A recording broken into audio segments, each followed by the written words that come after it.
আসসালামু আলাইকুম। Shimul memorial north south school and কলেজের আজকের ক্লাসে স্বাগত। আমি সাবেরি ইয়াসমিন, সহকারী শিক্ষক। আজ তোমাদের ক্লাস নিব হচ্ছে ব্যবসায় উদ্যোগের সপ্তম অধ্যায়। সপ্তম অধ্যায় অর্থাৎ হচ্ছে বাংলাদেশের শিল্প। আজকে শিক্ষণ ফলে তোমরা যা শিখবে তা হচ্ছে কুটির শিল্পের ধারণা, বৈশিষ্ট্য, গুরুত্ব ব্যাখ্যা করতে পারবে, শিল্পের প্রকারভেদ জানতে পারবে, বাংলাদেশের কুটির শিল্পের উপযুক্ত ক্ষেত্র সম্পর্কে জানতে পারবে। আলোচ্য বিষয় কি আছে দেখো, শিল্প, শিল্পের প্রকারভেদ, উৎপাদনমুখী শিল্প, সেবা শিল্প, কুটির শিল্প, বাংলাদেশের কুটির শিল্পের উপযুক্ত ক্ষেত্র। প্রথমে আমরা জানবো শিল্পটা কি। ঠিক আছে, শিল্পটা কি দেখো, সাধারণত ব্যাপক মূলধন সামগ্রী ব্যবহার করে কারখানাতে কাঁচামাল বা প্রাথমিক দ্রব্যকে মাধ্যমিক বা চূড়ান্ত দ্রব্যে রূপান্তর করার প্রক্রিয়াকে শিল্প বলা হয়। মানে কি, একটা কাঁচামালকে যখন কারখানাতে ব্যবহার করে তাকে প্রক্রিয়াজাত করে মানুষের ব্যবহার উপযোগী করে তোলা হয়, তখনই সেটা শিল্প। শিল্পের উৎপাদন সাধারণত কারখানা ভিত্তিক হয় এবং নির্দিষ্ট দ্রব্যের কারখানা সমূহকে একত্রে শিল্প বলা হয়, যেমন পাট শিল্প, বস্ত্র শিল্প। বোঝা গেছে? কাঁচা পাটটাকে আমরা কখন শিল্পে পরিণত করবো? যখন সেটা প্রক্রিয়াজাত করে আমরা বিভিন্ন দ্রব্য তৈরি করব, যেটা আমরা ব্যবহার করব, তখনই সেটা শিল্প হবে। শিল্পের প্রকারভেদ কি বলছে, বাংলাদেশের কৃষি প্রধান দেশ হলেও দেশের অর্থনীতিতে শিল্পের ভূমিকা কম নয়। অর্থনীতিতে শিল্পের ভূমিকা ক্রমেই বৃদ্ধি পাচ্ছে, ধীরে ধীরে কিন্তু এগুলো বৃদ্ধি পাচ্ছে। এক্ষেত্রে সরকারি ও বেসরকারি পৃষ্ঠপোষকতা ও উদ্যোগও বৃদ্ধি পাচ্ছে। জাতীয় শিল্পনীতি 2010 অনুযায়ী বাংলাদেশের শিল্পকে ব্যাপক অর্থে দুই ভাগে ভাগ করা হয়েছে। একটা কি, উৎপাদন শিল্প, 2 নম্বর হচ্ছে সেবা শিল্প। তাহলে আমরা কি জানলাম, যে শিল্পকে বাংলাদেশের 2010 সাল অনুযায়ী বাংলাদেশ শিল্পকে ব্যাপক অর্থে দুই ভাগে ভাগ করা হয়েছে। এই যেহেতু ক্রমে এর ব্যবহারটা বৃদ্ধি পাচ্ছে। এবার আসি উৎপাদনমুখী শিল্প। উৎপাদনমুখী শিল্পটা কি আমাদের জানতে হবে, যে আসলে উৎপাদনমুখী শিল্প আমরা কোনটাকে বলছি। দেখো, পণ্য উৎপাদন, প্রক্রিয়াজাতকরণ, সংযোজন এবং পরবর্তীতে উৎপাদিত পণ্য পুনঃসামঞ্জস্যকরণ ও প্রক্রিয়াকরণ বিষয়ক সকল প্রকার শিল্প উৎপাদনমুখী শিল্পের অন্তর্গত।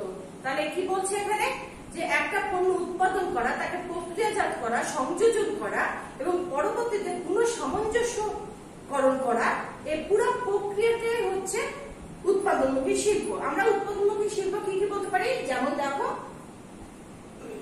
বস্ত্র শিল্প, চিনি শিল্প, পাটজাত শিল্প, সার শিল্প, সিমেন্ট শিল্প, চামড়া শিল্প, জাহাজ নির্মাণ শিল্প ইত্যাদি উৎপাদনমুখী শিল্প। তাহলে উৎপাদনমুখী শিল্প আমরা কি পাচ্ছি দেখো এখানে, বস্ত্র শিল্প, ওগুলো কি করছি, একদম তুলো থেকে যেগুলো তৈরি করছি, সুতা করছি, কাপড় করছি।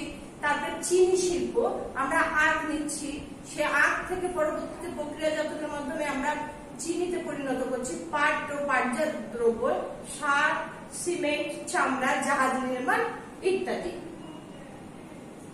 এখানে দেখো আমরা একটা ছবি দেখাচ্ছি, এটা কিসের বলতো, এটা হচ্ছে জাহাজ নির্মাণ যে শিল্পটা উৎপাদনমুখী শিল্প, আমরা তার একটা এখানে দেখো একটা জাহাজ। বর্তমানে বাংলাদেশে কিন্তু জাহাজ তৈরি হচ্ছে, জানো তো তোমরা, তাই না? এটা আমাদের একটা উৎপাদনমুখী শিল্প। এবার আসি সেবা শিল্প। সেবা শিল্পটা কি, আমরা উৎপাদনমুখী শিল্প শুনলাম, যে র ম্যাটেরিয়াল, কাঁচা মাল থেকে ব্যবহার উপযোগী পণ্য তৈরি করলো। আর সেবা শিল্পটা কি কি বলছে, যন্ত্রপাতি কিংবা স্থায়ী সম্পদ বা মেধা সম্পদের ব্যবহারের মাধ্যমে যে সকল সেবামূলক কর্ম সম্পাদিত হয়, সেসব শিল্প প্রতিষ্ঠান সেবামূলক শিল্পের অন্তর্ভুক্ত। তাহলে শুধুমাত্র স্থায়ী সম্পদ বা কাঁচামাল না, স্থায়ী সম্পদের সাথে মেধা সম্পদেরও ব্যবহার থাকতে হবে। সেবা শিল্প মানে কি, সেবা প্রদান করা। এখানে শুধুমাত্র তৈরি করলাম পাটজাত দ্রব্য দিয়ে দিলাম সেটা কিন্তু না, এখানে সেবা শিল্পর অন্তর্ভুক্ত কোনগুলো দেখা বলছে, মৎস্য আহরণ, নির্মাণ শিল্প, হাউজিং, অটোমোবাইল সার্ভিসিং, হাসপাতাল ও ক্লিনিক, পর্যটন ও সেবা, পরিবহন ও যোগাযোগ এবং বিনোদন শিল্প এর আওতাভুক্ত। তাহলে আমরা কি জানলাম যে সেবা শিল্প হচ্ছে যন্ত্রপাতি কিংবা স্থায়ী সম্পদ ও মেধা সম্পদের ব্যবহারের মাধ্যমে যে সেবামূলক কর্ম সম্পাদিত হয়। এখানে যদি মৎস্য আহরণ বলি তাহলে মৎস্য তো থাকে না, পুকুরে থাকে, নদীতে থাকে, কিন্তু আমরা সেটাকে কি করছি, আমরা সেটাকে আহরণ করছি, এটা সেবা শিল্পের মধ্যে পড়ে। তার ভিতরে অটোমোবাইল, হাসপাতালগুলো, ক্লিনিকগুলো, পর্যটন, বিভিন্ন জায়গায় যে পর্যটন কেন্দ্রগুলো দেখা বা সেখানে যে সুন্দরভাবে তৈরি করা কোন জিনিস যাতায়াতের সুবিধা করা, এগুলো আমরা সেবা শিল্পের মধ্যে পড়ে। দেখো এখানে আমি দেখাচ্ছি একটা ট্রেন, এটা কি বাংলাদেশের রেলওয়ে, এটা কোন শিল্পের মধ্যে পড়ে, এটা সেবা শিল্পের মধ্যে পড়ে। সেবা শিল্প কিন্তু অনেক সময় দেখবা যে লোকসান হলেও চালাতে হয়, এটা সরকারের একটা মানে জনগণের জন্য সেবাদানকারী প্রতিষ্ঠান। তাহলে আমরা এখানে একটা ট্রেনের ছবি দেখছি, এটা সেবা শিল্পের মধ্যে পড়ে। এবার আসি এই সেবা শিল্পকে এবং উৎপাদনমুখী শিল্পকে মোটামুটি 4 ভাগে মূলত ভাগ করা হয়েছে। আমরা একের পর এক আমরা সেগুলো জানবো। আজকে আমরা এই 4 শিল্পের মধ্যে কুটির শিল্প, ক্ষুদ্র শিল্প, মাঝারি শিল্প ও বৃহৎ শিল্প, কি কি হলো, কুটির শিল্প, ক্ষুদ্র শিল্প, মাঝারি শিল্প ও বৃহৎ শিল্প। আজকে আমরা কুটির শিল্প সম্পর্কে জানবো, ঠিক আছে। এখন দেখো কুটির শিল্পটা কি বলছে। কুটির শিল্প বলতে পরিবারের সদস্যদের প্রাধান্য বিশিষ্ট যেসব শিল্প প্রতিষ্ঠানকে বোঝায়, সেসব প্রতিষ্ঠানে জমি এবং কারখানা, খুব মন দিয়ে শোনো, জমি এবং কারখানা ভবন ব্যতি রেখে স্থায়ী সম্পদের মূল্য প্রতিস্থাপন ব্যয় সহ 5 লক্ষ টাকার নিচে, মানে কি বলছে, তোমার যে জায়গাটা, যে জমিটা তুমি ইউজ করবা, যে ভবনটা তুমি ইউজ করবা, সেটা ব্যতি রেখে মানে সেটা বাদ দিয়ে তোমার খুব বেশি হলে 5 লক্ষ টাকা মূলধন থাকতে হবে, তার বেশি কিন্তু মূলধন থাকা যাবে না। আর কি বলছে দেখো, এবং পারিবারিক সদস্য সমন্বয়ে সর্বোচ্চ জনবল 10 এর বেশি হওয়া যাবে না। পারিবারিক সদস্য যে ব্যবহার করবা তুমি সেই শিল্পটাতে 10 জনের বেশি হওয়া যাবে না। তাহলে আমরা কি শিখলাম, যে ভবনটা বাদ রেখে বা স্থায়ী সম্পদটা বাদ রেখে খুব বেশি 5 লক্ষ টাকার অধিক যাওয়া যাবে না, 5 লক্ষ টাকার নিচে হতে হবে, এবং জনবল 10 জনের বেশি হওয়া যাবে না, 10 জনের বেশি জনবল হওয়া যাবে না। সাধারণত স্বামী, স্ত্রী, পুত্র, কন্যা, ভাই বোন ও পরিবারের অন্য সদস্যদের সহায়তায় কুটির শিল্প পরিচালিত হয়ে থাকে। আমরা জানি কুটির শিল্পটা সাধারণত ঘর বাড়ি ছোট্ট জায়গাতে খুব ছোট পরিসরে হয়ে থাকে। এখানে কিন্তু বাইরের লোকজন খুব একটা ইনভলভ হয় না। এখানে দেখা যাচ্ছে হাজবেন্ড ওয়াইফ, স্বামী স্ত্রী, বাচ্চা, ভাই বোন, এরা ইনভলভ হয়ে মোটামুটি কয়েকজন মিলে একটা কুটির শিল্প সৃষ্টি করে। দেখো এখানে আমি ছবি দেখিয়েছি, এই পাশে দেখো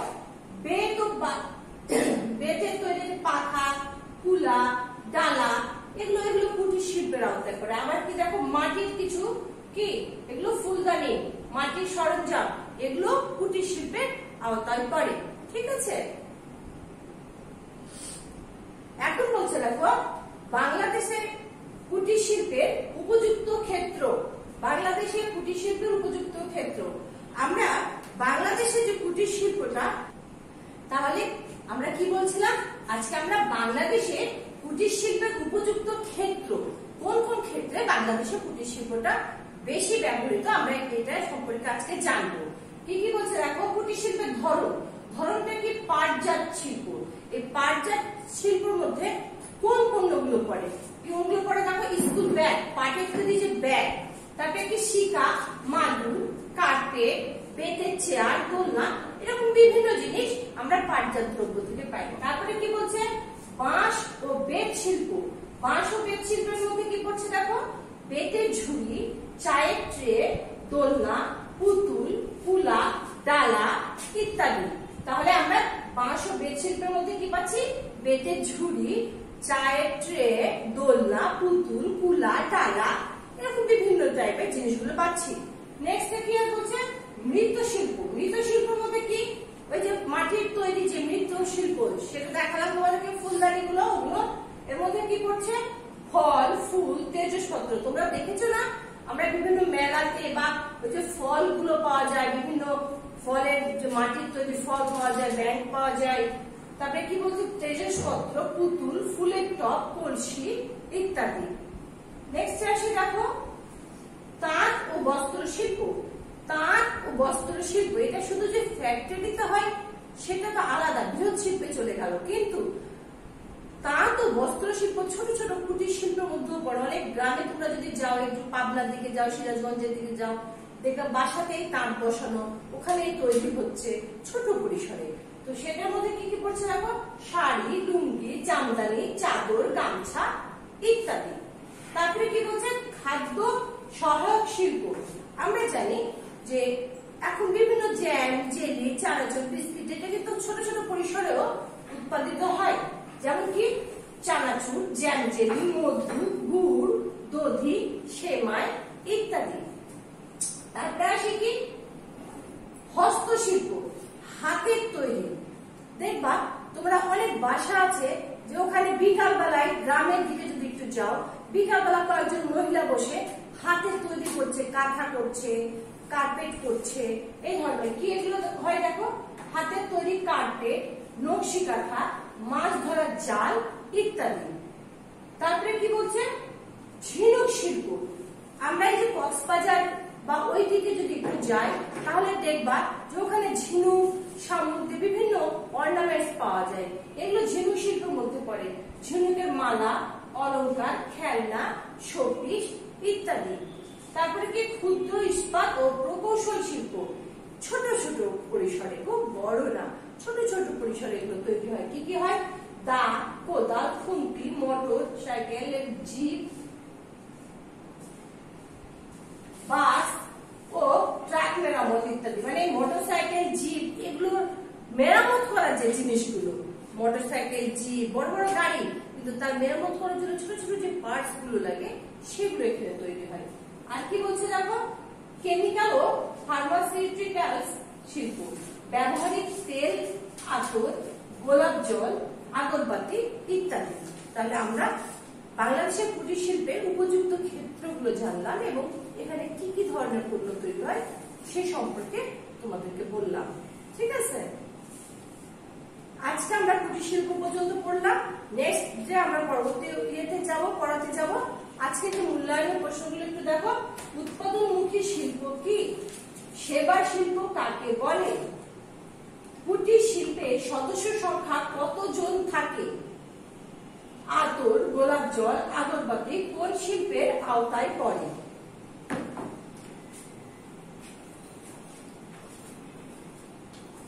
নেক্সট যে টপলেস, অধ্যায় 7 বাংলাদেশের শিল্প।